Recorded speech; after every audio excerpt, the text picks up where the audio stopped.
આપણે નહીં.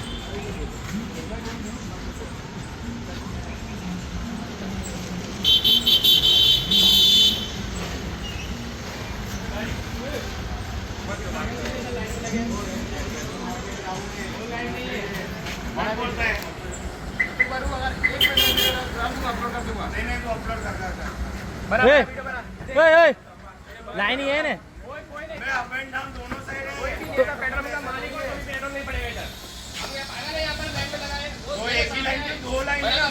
कौन सी दो लाइन है?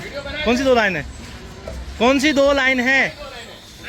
तुम अभी आए हो, तुम अभी आए हो तो अप एंड डाउन 2 आदमी रखो. फिर 2 आदमी हो तो एक ही आदमी बारी-बारी चलेगा. 2 आदमी रखो यहाँ पे. કાયદો શું કે? કાયદો એટલે એક જ લાઈન હોય, 2 લાઈન હોય તો 2 લાઈન નથી ભાઈ. हम भी चाहते थे तो हम भी आ जाते. અરે પણ આપી દો, આ સાઈડ ચાલુ જ હોય. આજે પહેલી વાર થોડી આયા છે. ગોળો આ સાઈડ ચાલુ હોય ને 2 સાઈડ. હા ભાઈ ગોડા છે.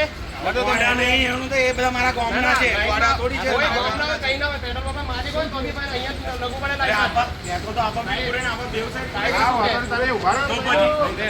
તો પછી